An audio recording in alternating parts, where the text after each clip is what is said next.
Cher Président, chers amis, vous êtes très nombreux.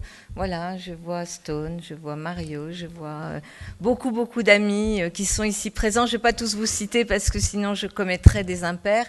Mais c'est vrai que ça fait longtemps que nous sommes ensemble autour de cette cause qui est une cause de liberté.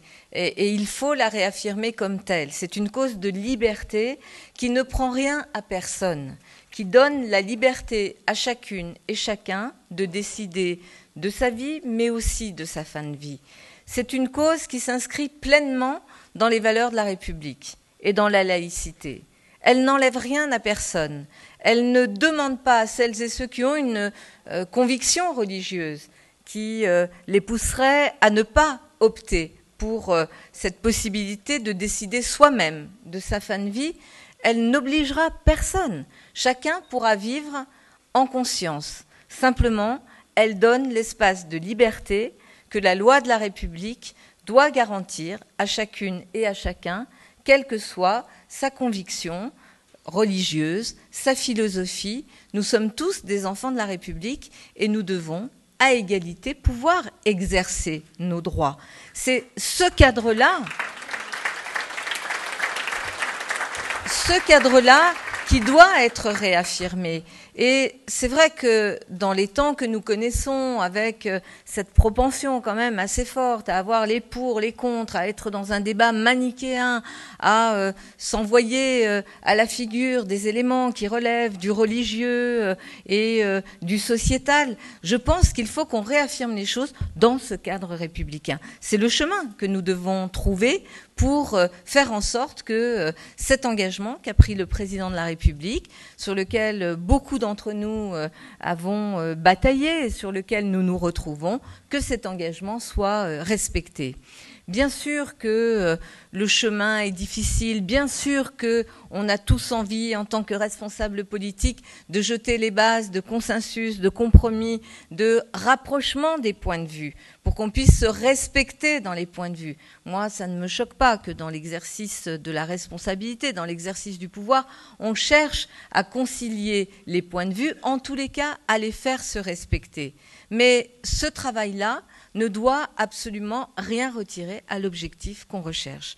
Cet objectif, cela a été démontré par Frédéric Dabi et l'enquête qu'il a conduite, est partagé par presque tous les Français, par une très très large majorité de Français, parce que toutes et tous, nous sommes à un moment de notre vie confrontés à cette question, pour nous-mêmes, mais souvent pour des proches, pour des amis. Et nous savons à quel point le désarroi, la difficulté, le fait que la loi ne dise pas clairement les choses, ne fixe pas clairement les droits, est quelque chose qui peut nous entraver et nous fragiliser. C'est quand la loi n'est pas claire sur un sujet sur lequel les Français, eux, en grande majorité, sont très clairs, que l'on a des problèmes. Et donc, il faut clarifier cette loi, permettre effectivement le droit de mourir dans la dignité, le suicide assisté, l'euthanasie. Il faut permettre cela dans un cadre, bien évidemment, qui permet à chacune et chacun d'exercer ce droit, qui permet aux médecins de donner leur avis, mais ce droit n'appartient pas aux médecins.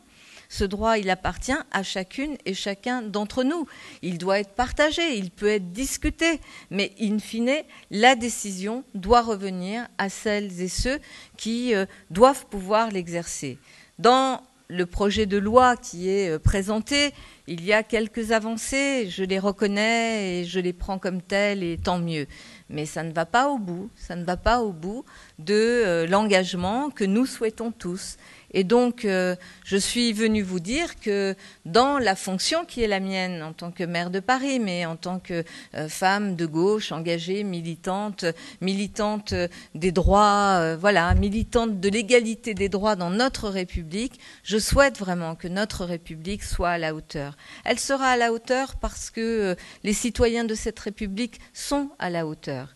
Et donc, nous, les dirigeants, nous devons être à la hauteur.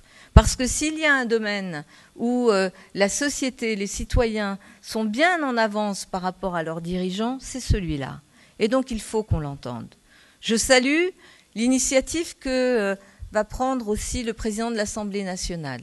le fait d'ouvrir cette possibilité très très large à tous les citoyens de s'inscrire dans le débat parlementaire, c'est quelque chose de très fort.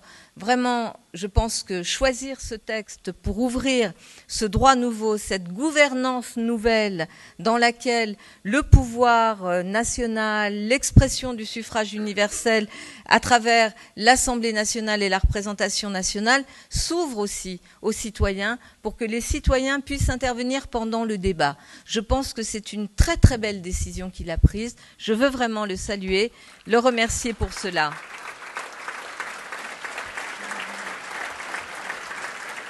Cette initiative, comme le travail remarquable que fait l'ADMD avec toi, mon cher Jean-Luc, et avec toutes celles et ceux qui t'entourent, doit pouvoir faire encore bouger les lignes. C'est l'objectif que nous devons nous fixer. Il y a un progrès, une avancée, mais qui ne va pas au bout de cette égalité républicaine qui permettrait de résoudre beaucoup de problèmes.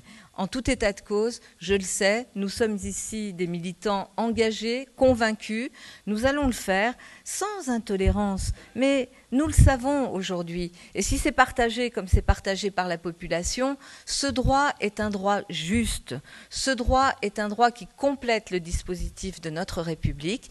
Et avec vous, ensemble, nous allons combattre pour que cet engagement 21 soit respecté et que nous soyons fiers de celles et ceux qui l'auront porté, fiers de nos concitoyens et fiers de notre République. Je vous remercie.